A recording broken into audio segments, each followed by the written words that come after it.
दयालपुर नामक गांव में ललित नाम का एक गरीब किसान रहता था।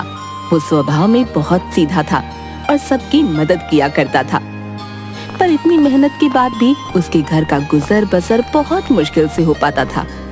ललित के घर में उसकी बीवी मोना भी थी, जो कि गर्भवती थी। मैं दिन रात खेतों में कितनी मेहनत करता हूँ, परंतु फिर भी हम लोग रूखा सूखा खाकर ही जीवन व्यतीत कर रहे हैं। तुम्हारी ऐसी हालत में तो मुझे तुम्हारे लिए अच्छा खाना पीना लाना चाहिए, परंतु मैं क्या करूं? क्या कभी हमारे पास भी इतने पैसे होंगे कि हम लोग अच्छा खाना पीना खा सकेंगे और आराम की जिंदगी जी सकेंगे? आप इस तरह निराश क्यों होते हैं? आप अपना काम ईमानदारी और मेहनत से करते रहिए। भगवान हमें इसका फल जरूर देगा और हर चीज सही समय पर ही मिलती है। आपने कभी किसी का बुरा नहीं किया, बल्कि जो भी आपसे मदद मांगता है आप तुरंत उसकी मदद करते हैं। भगवान इसके बदले में आपको इसका फल जरूर देंगे। मोना इसी तरह की बातें करके ललित को दिलासा देती रहती थी। ललित का बड़ा भाई रघुवीर भी उसी गांव में रहता था। दोनों भाइयों ने पिता की मृत्यु के बाद आधी आधी जमीन ले ली थी। रघुवीर एक चालाक व्यक्ति था। उसने चालाकी से अच्छी और उपजाऊ जमीन खुद हथिया ली थी और बेकार जमीन ललित को दे दी। रघुवीर को अपनी जमीन की पैदावार से अच्छा मुनाफा होता था, पर वो कभी भी अपने छोटे भाई की मदद नहीं करता था। इसके बावजूद भी ललित ने कभी कोई शिकायत नहीं की। एक दिन ललित अपने घर से काम के लिए निकल रहा था।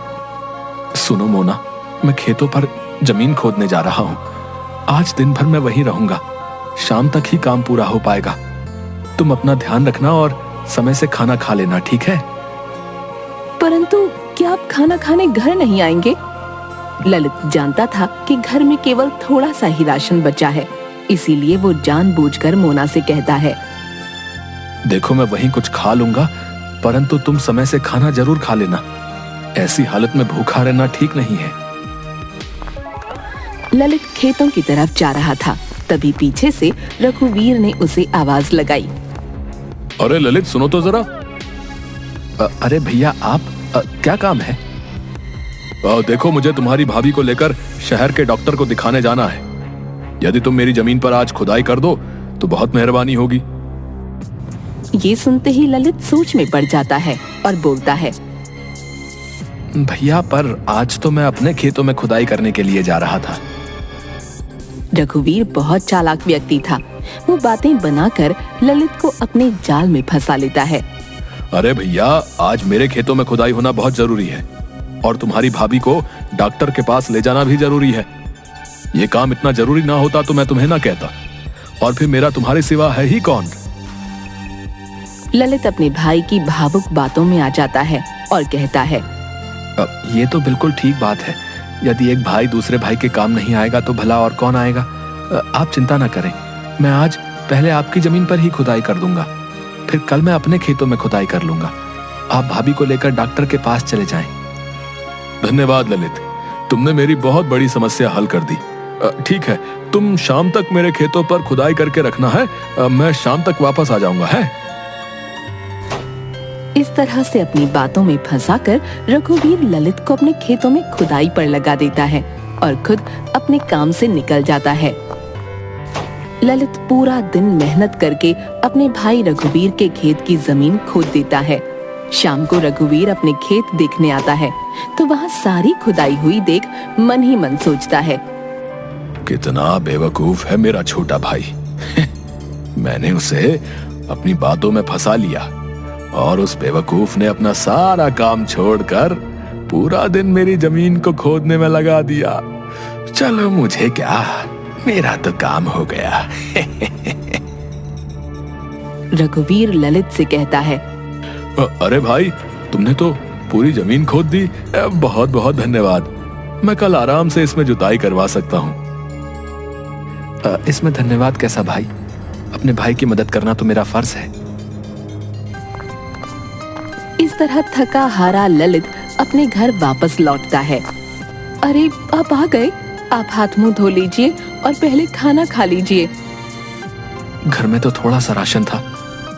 मेरे लिए खाना बचाने के चक्कर में शायद मोना ने दिन भर कुछ नहीं खाया।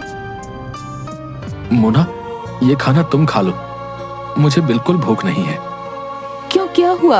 आपको भूख क्यों नहीं लगी? अरे आज रघुवीर भैया जमीन पर आए थे, उनके खेतों में कुछ काम था तो उन्होंने मुझे बुलाया। वहीं खेत पर उन्होंने मुझे इतना खाना खिला दिया, अब तो कुछ भी खाने की इच्छा नहीं रही। घर की स्थिति देखकर ललित मन ही मन बहुत दुखी होता है और सोचता है, हे भगवान, मेरी मदद करो ताकि मैं अपनी बीवी को भरपेट खाना तो खिला सकूं। वो बेचारी इस हाल में भी घर का सारा काम करती है और उस पर उसे खाना भी नहीं मिल पाता। मुझसे उसकी ये हालत नहीं देखी जाती। ये सोचते सोचते ललित सो जाता है। रात को सपने में उसे दिखता है कि माँ लक्ष्मी उस पर सोने के सिक्कों की वर्षा कर रही हैं और उसकी गरीबी दूर हो गई। अगले दिन सुबह उठते ही वो अपनी पत्नी से कहता है, रात में मैंने एक सपना देखा कि माँ लक्ष्मी हम पर सोने के सिक्कों की वर्षा कर रही है और हमारी गरीबी दूर हो गई है। ये तो बहुत शुभ सपना है। सुबह का सपना तो सच होता है। देखना, भगवान आपकी मदद जरूर करेंगे। चलो आज मुझे अपने खेतों में जाकर जमीन की खुदाई करनी है। शाम को आते समय मैं खाने का कुछ ना कुछ सामान लेता आऊंगा। ये कहकर ललित अपने खेतों पर चला जाता है और वहां जाकर खुदाई का काम शुरू करता है। खुदाई करते करते जमीन में उसे एक मटका दिखता है। अरे ये क्या है? लग रहा है जैसे कोई धातु का बड़ा सा मटका है। खोद कर देखता हूँ कि ये है क्या। ललित जैसे ही थोड़ी और खुदाई करता है, उसे एक बड़ा सा सोने का मटका दिखता है। मटका खोलने पर उसकी आंखें खुली की खुली रह गईं। उसमें सोने की 2 मोहरें पड़ी थीं। अरे ये क्या? इस मटके में तो सोने की 2 मोहरें पड़ी हैं। लगता है भगवान ने मेरी सुन ली। कल रात का सपना सच हो गया। मुझे सचमुच सोने की मोहरें मिल गई। तभी अचानक उसके सामने एक बूढ़ी अम्मा आती है और उससे कहती है, बेटा, मैं एक लाचार बुढ़िया हूँ। अपने घर में एक गाय का दूध बेचकर अपना गुजारा करती हूँ। मेरा इस दुनिया में कोई नहीं है, पर वो गाय बहुत बीमार हो गई है और उसके इलाज में काफी खर्चा होगा। क्या तुम मेरी कुछ मदद कर सकते हो? भगवान तुम्हारी सब परेशानियां दूर कर देगा। ललित उसे देखकर सोच में पड़ गया और मन ही मन सोचने लगा, जिस तरह मैं गरीब और लाचार हूँ, ये बूढ़ी अम्मा भी वैसी ही है। भगवान ने मेरी मदद की और मुझे 2 सोने की मोहरें दी हैं। क्यों ना इसमें से एक सोने की मोहर मैं इस बूढ़ी अम्मा को दे दूं, जिससे इसकी भी परेशानी दूर हो जाए। बस यही सोचकर ललित एक सोने की मोहर उस बूढ़ी अम्मा को दे देता है। अम्मा, मेरे पास रुपए तो नहीं है, ये एक सोने की मोहर है। इसे बाजार में बेचकर आपको अच्छी खासी रकम मिल जाएगी, जिससे आप अपनी गाय का इलाज करा सकेंगे। बूढ़ी अम्मा हाथ में मोहर लेती है और ललित से कहती है, बेटा, तुम कितने अच्छे हो। तुम खुद इतनी मुसीबत में हो और गरीबी से जूझ रहे हो, पर फिर भी तुमने इन दोनों में से एक मोहर मेरी मदद के लिए मुझे दी। मेरा आशीर्वाद है कि तुम्हें कभी भी गरीबी का सामना नहीं करना पड़ेगा और तुम हमेशा खुश रहोगे। ललित उस मटके में एक सोने की मोहर को निकालकर उसे बाजार में बेचता है और अपने घर के लिए खाने पीने का सामान लेकर घर वापस आता है। मोना ललित को देखकर पूछती है, अरे, आप तो बहुत सारा राशन लेकर आ गए, ये मटका कैसा है? आज मुझे खुदाई में ये सोने का मटका और 2 मोहरें मिली। उसमें से एक मोहर मैंने बेच दी, उसी से बहुत सारे पैसे मिले हैं, तो मैं खाने पीने का सब सामान ले आया। ललित और मोना उस रात पेट भरकर खाना खाकर आराम से सो गए। तभी ललित को फिर से एक सपना दिखा। उस सपने में माँ लक्ष्मी उससे कहती हैं, ललित, मैं बहुत खुश हूँ। तुमने इतना दुखी होते हुए भी एक जरूरतमंद बूढ़ी अम्मा की मदद की। तुम्हारे पास केवल 2 ही मोहरें थीं, जिसमें से तुमने एक उसे दे दी। मैं तुम्हें आशीर्वाद देती हूँ, जो घड़ा तुम अपने खेत से लाए हो वो एक जादुई सोने का घड़ा है। उसमें रोजाना सुबह एक सोने की मोहर आएगी, जिसे बेचकर तुम अपना घर चला सकोगे। उस जादुई घड़े में एक ही मोहर आएगी। तुम्हें अब जीवन भर गरीबी का सामना नहीं करना पड़ेगा। और अब से तुम्हारा जीवन सुखमय और खुशहाल हो जाएगा। ललित अचानक से उठ जाता है और सपने के बारे में सोचता है। एक दिन पहले वाले सपने में महालक्ष्मी ने मुझे सोने की मोहरें दी और वो सपना सच हुआ। लगता है रोज एक सोने की मोहर वाली बात भी सच होगी। महालक्ष्मी ने मुझ पर कृपा की और मुझे जादुई घड़ा दिया। अगले दिन सुबह उठते ही ललित जादुई घड़े में देखता है तो उसे वहाँ एक सोने की मोहर दिखती है। ये देखकर वो खुशी से नाचने लगता है और अपनी बीवी मोना को सारी बात बताता है।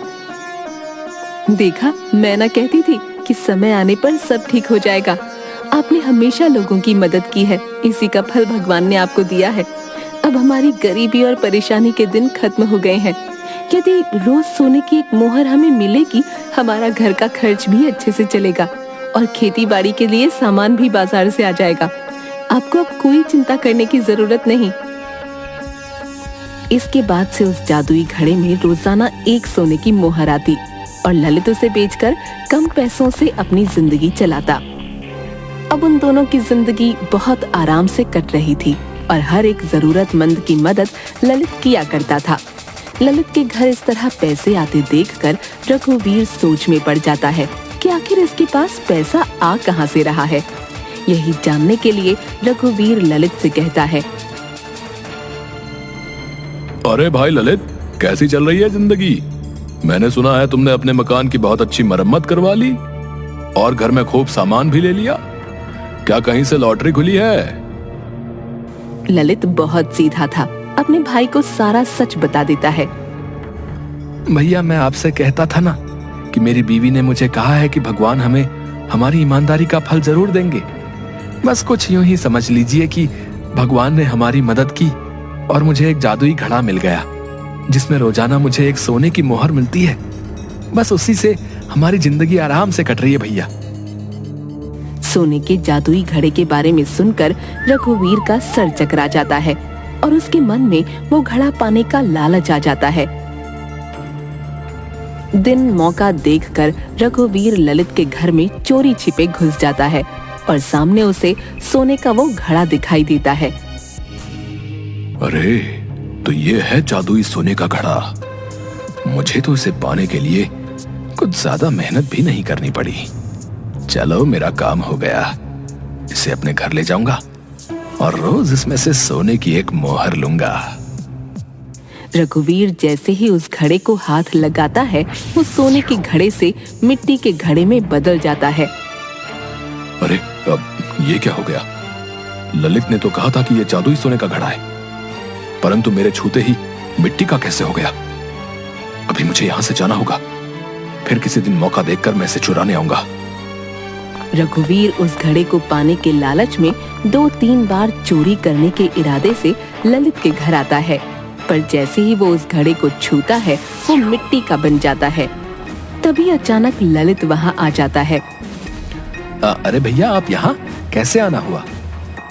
रघुवीर उसे देखकर घबरा जाता है और उससे झूठ बोलता है। अब ललित भाई, मेरी मुर्गी पता नहीं कहाँ चली गई। बस उसे ही ढूंढते हुए आया था। मैंने सोचा शायद पिछले दरवाजे से वो तुम्हारे घर आ गई हो, पर यहाँ तो नहीं मिली। अच्छा, मैं अब चलता हूँ। ललित अपने भाई की भावना को समझ जाता है। भाई मटका चुराने के लालच में चुपचाप घर में घुसा है, परंतु मैं उसे कुछ नहीं कहता। उधर रघुवीर भी समझ जाता है। ये मटका भाई को भगवान ने फल स्वरूप दिया है, जिसका जादू केवल उसी के लिए है। ललित की अच्छाई और नेकी का बदला भगवान ने उसे दिया। हमें अपने जीवन में नेकी और सच्चाई से जीवन जीना चाहिए। अगर हम मेहनती और ईमानदार होंगे तो भगवान भी हमारी किसी न किसी रूप में मदद जरूर करेंगे।